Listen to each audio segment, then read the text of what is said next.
Burnout is not only about mental and emotional thing, it's also about physical thing.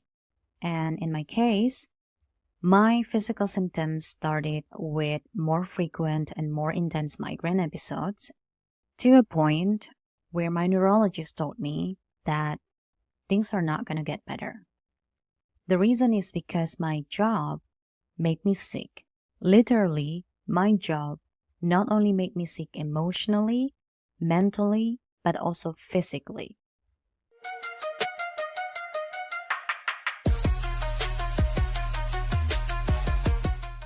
Hi everyone, it's Findri and this is my burnout story. In my first episode, I shared with you all the first build-ups that contributes to my burnout.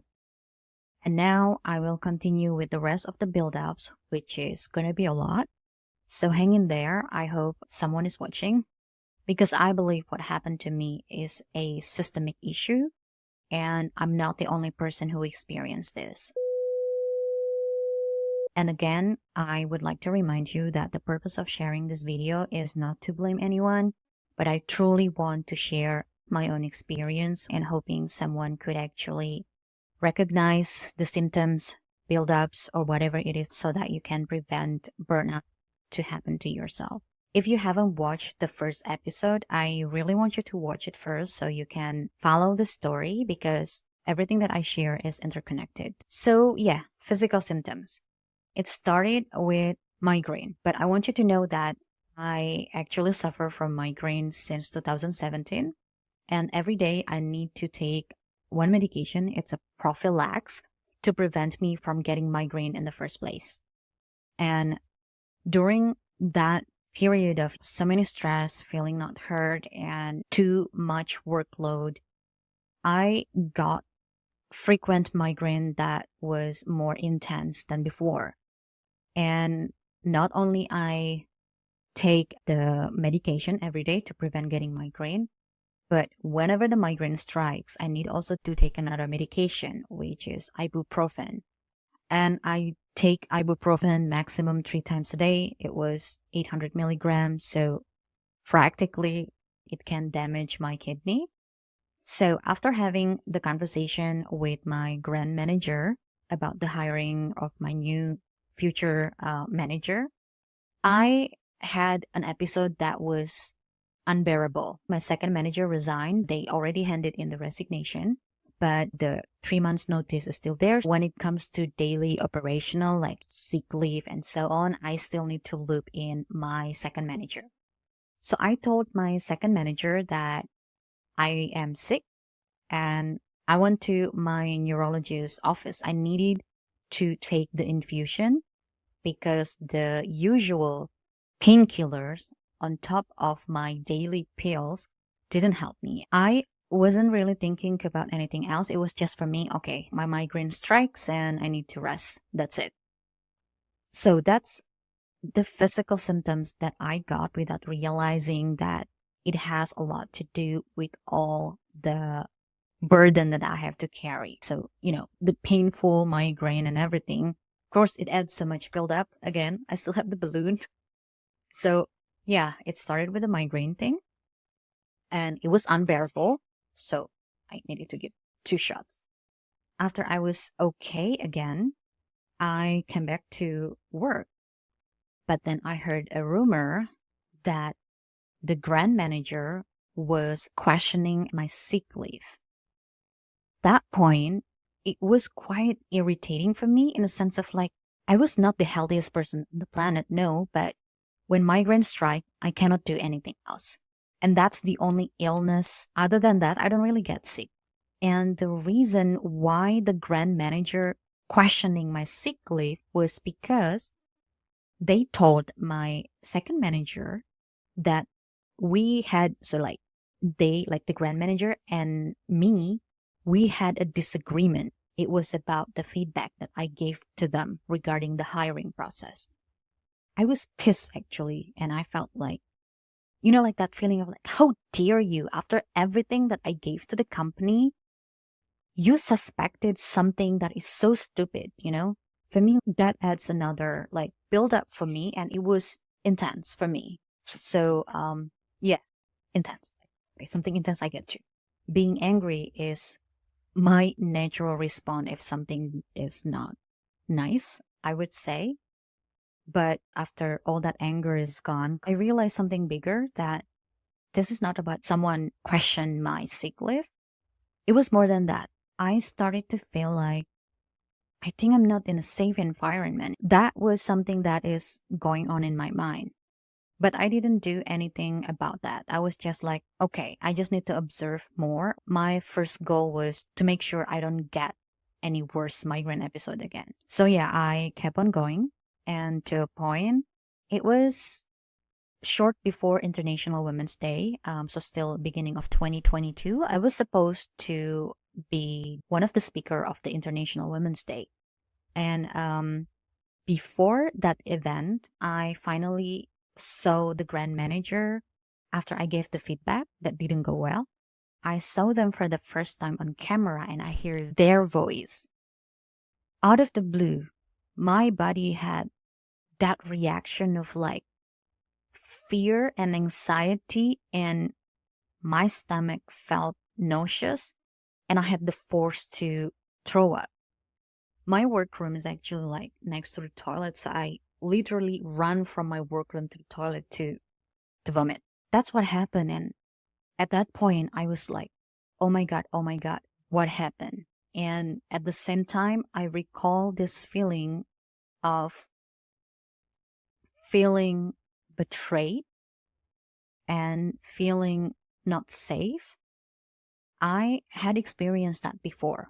The trigger was quite similar in a sense of like I trusted someone and that someone broke my trust, and I saw that person as someone who is not safe for me. So I had the same feeling because I already told you before, I saw the grand manager as my mentor. I could say that. And to think about what happened recently with them, it made me literally feels like I'm not in a safe environment.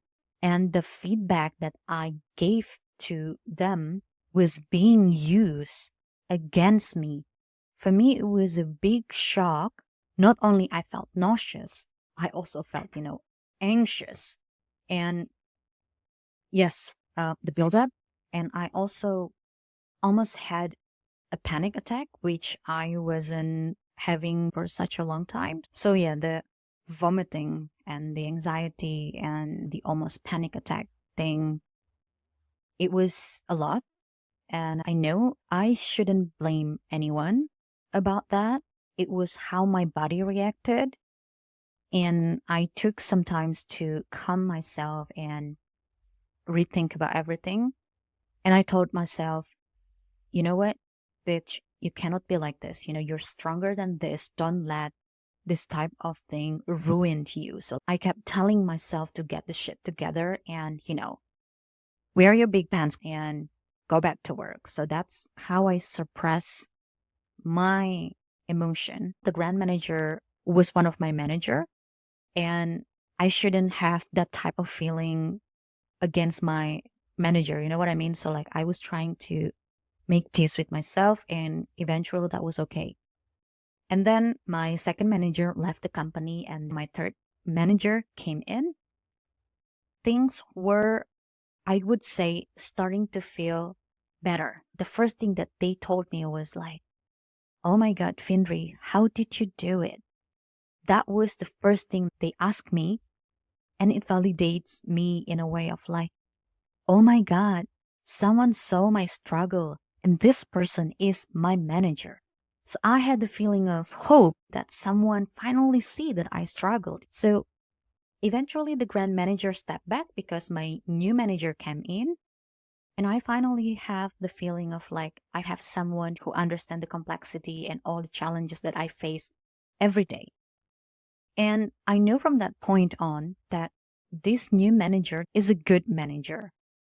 They are someone who show me that they will do something about this because this is not sustainable way of working. For once, things were okay again. And just when I thought things are getting better and my suffering will end soon, some shit is about hitting me in the face.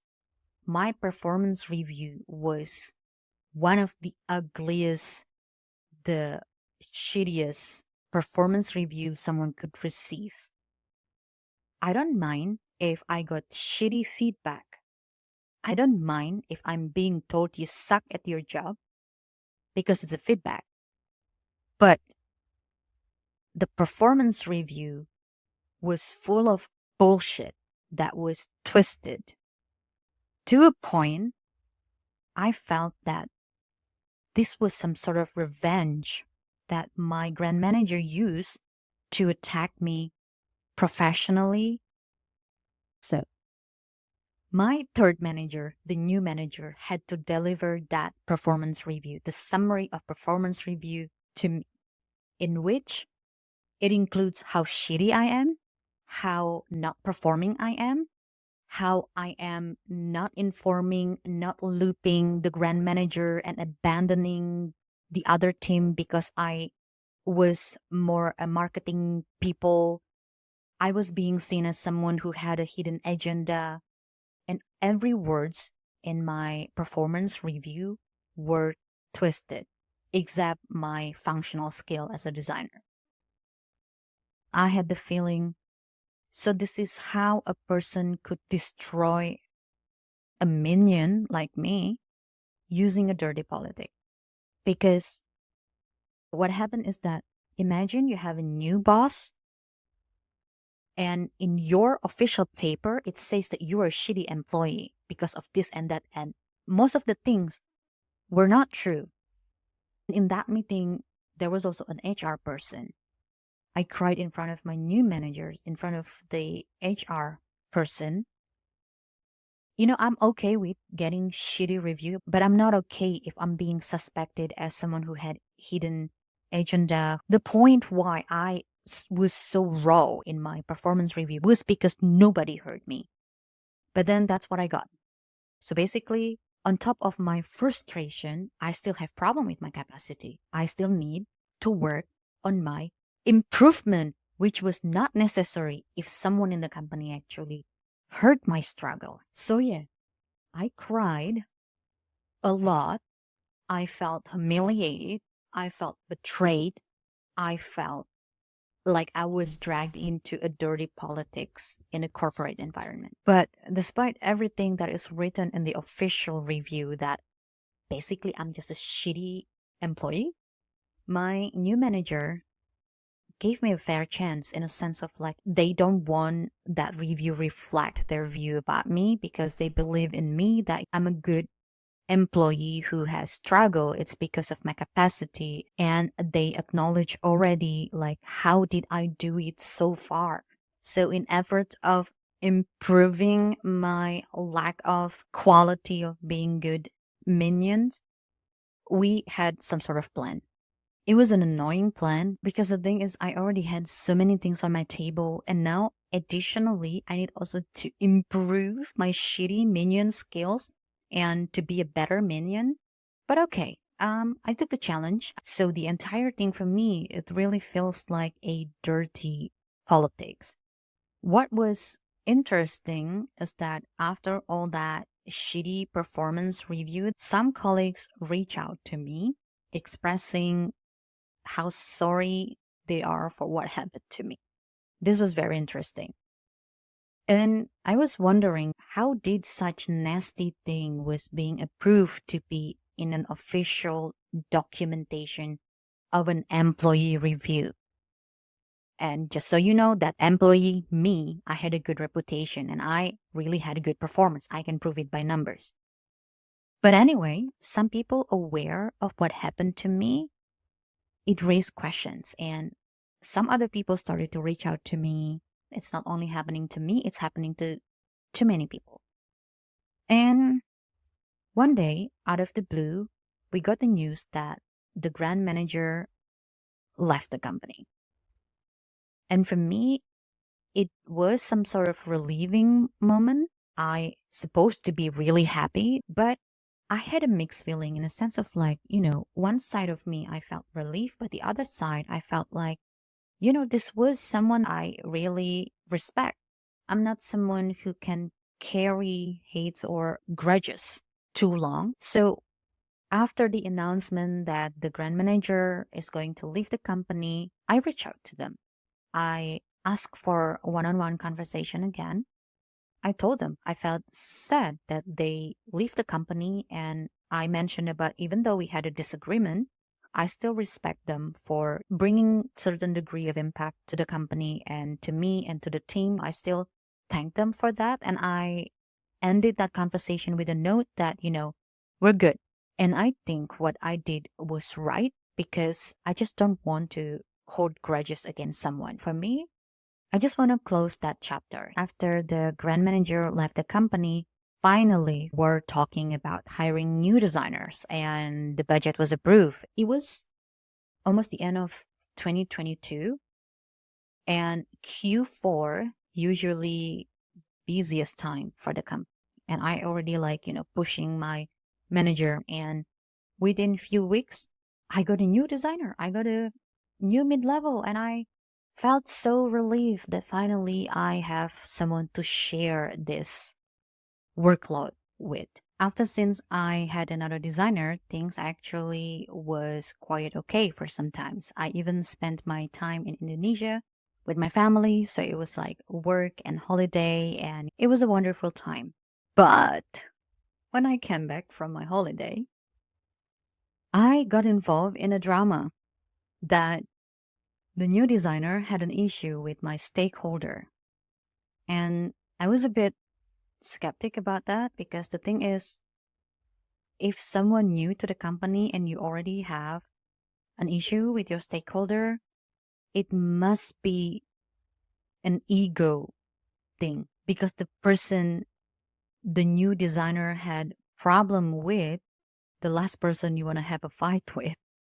So I kind of needed to be the mediator because I also practically the senior one and I was the one who worked the most with the stakeholders. So there was the unnecessary thing, but it was adding more responsibility to me. So that's also something that also add up to my build up, even though things were actually quite okay. So the thing with the new designer continue. Not only did they had problem, like often miss a deadline, made some mistake, which they didn't take ownership. So I need to cover their mistakes, so to say. And again, everyone was very stressful when a new designer came in. I told them the job is very demanding and you have to be ready that things are going to be even crazier than this. So that's the thing that I always said to any designer who joined the company because I was one of like the oldest designer who stayed in the company. So I said that to prepare my designer peers for the workload that they will have. And my intention is not to scare them, but from the place of care that this work is very challenging for every designer. So that was the point. However, with these new designers, not only did they had already problem with other people, I think they had problem with processing information, I would say. To a point, they told me that I am not their boss, which I was not, and I don't want to be their boss, okay? But I was the person who know how to do the job best, even understanding better than our own manager, the third manager. So my intention was actually to help the designer to cover for them for the mistake that they made. But then I got that type of, saying of like, you're not my boss. Yes, I am not your boss. And some other thing is that the conversation that I had with them was being interpreted as, oh, by the way, Findri was not only bossing me around, but she was also telling me that I have to work elsewhere. And when I hear that word from them, that they actually interpreted my words, my warning when it comes to work environment into something like they need to work somewhere else, that was a huge accusation. And the thing is, most of the times you cannot really control how people process information. But anyway, eventually they didn't make it to the probation period. And, I was back on my problem, my capacity issue, basically. And the worst part is about to happen. After everything that happened to me, my new manager realized the importance of building the right team for me to support me, which will position me to be the lead in that sense. Because practically, I was the only person who understand how to work with the marketing people and with the business function. And the budget for the new designers were approved. So I was actually being offered two juniors, but I told my manager, I don't think it's the time for me to kind of mentor other designers because I think things are still crazy.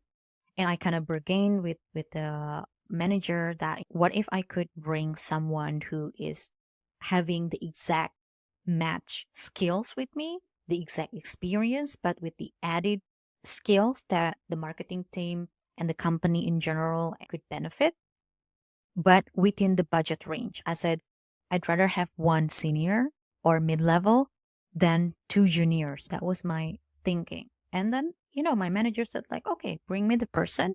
So they were happy with my proposal, and my manager trusts me, which it was the thing that kept me going. And I know that things are going to be better in that case. Until out of the blue, the management decided to move me to marketing department under a leadership of a new marketing boss. So this new marketing boss is going to be my fourth manager. I was pissed. And the thing is, my design manager, they didn't have a say on that because they were not the decision maker. It was a top down decision. And the most stupid thing is that, before you actually move a person to another department, you gotta talk to that person, listen to that person. Hey, what is your problem? What is your baggage? If we move you to this department, what kind of baggage are you gonna bring to this department? So it didn't happen. I was so sick and tired of the company BS. What I did was I put my design manager with my new manager, the fourth manager that I have from the marketing team. I put them together in a room and I did a presentation about me. I explained the situation, what was my struggle, my problem, my expectation. So I told them specifically, the new manager from the marketing department, that, I was overworked. The work was too much. I did the work of three people and I was underpaid. So I asked for a raise. Those were the hard facts that I put in the table and my expectation, what I want.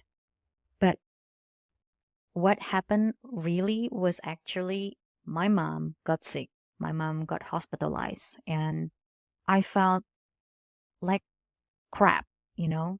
I worked so hard until I got sick, but then I couldn't do anything. Yeah, I mean, like, of course, like, I'm not gonna just jump in on a flight to see my mom. No, I did send some money, but when I was thinking again, oh my God, I am so undervalued, below market value, because I already did some interviews and, checking my worth. And like, I'm the person who never really think about money. That was like one thing that is bad about me. But then since I went on so many interviews, then I knew I was underpaid for the job that I did because I did the job of three people. So I asked for a raise. And you know what? After the presentation about my baggage, my problem, my expectation, and the action point that I need from my new manager to make my life better, the answer that I got from my new manager was, I need to see your skills.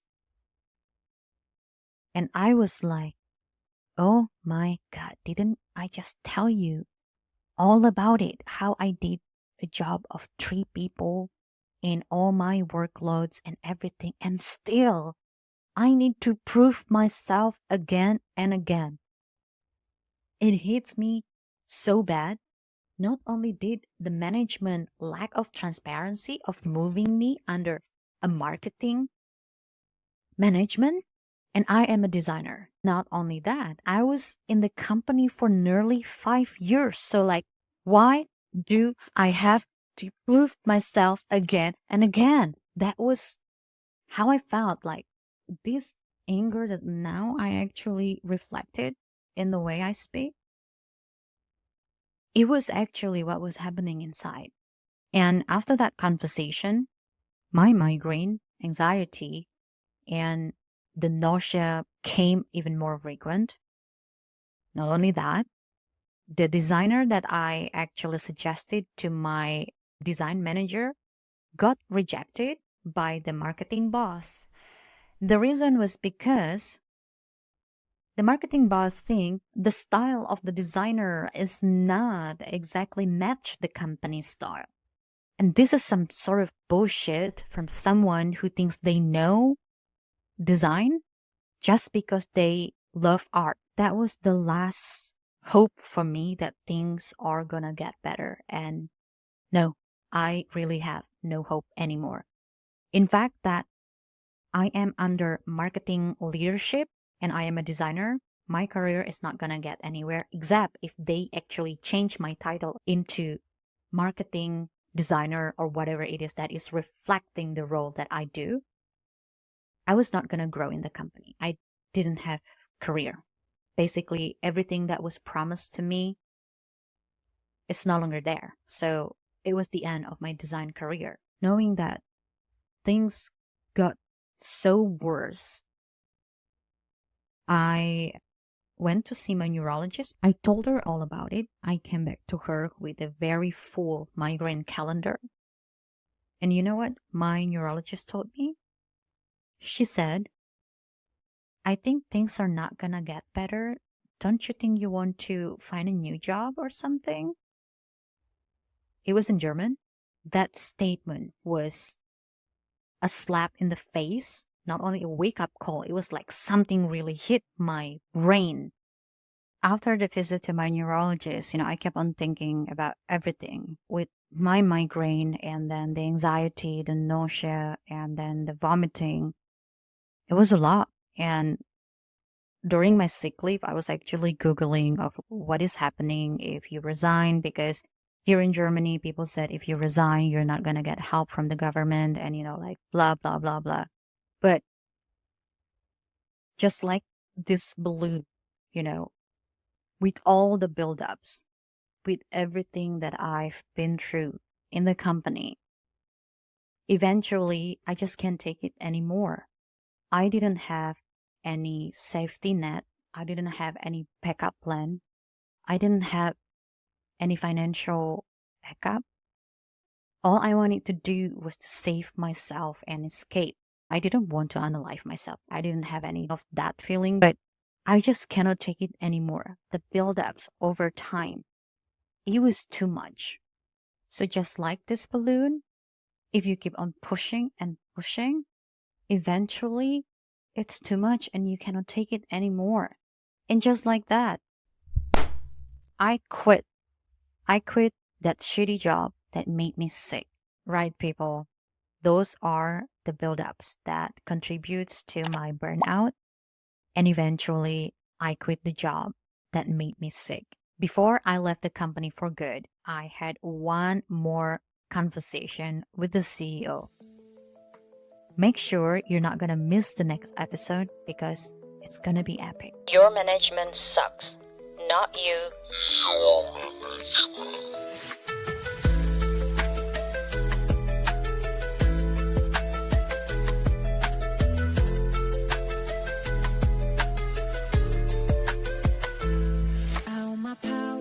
Stand so tall, no fear inside. voice is loud, my worth is clear, confidence blooms, I persevere.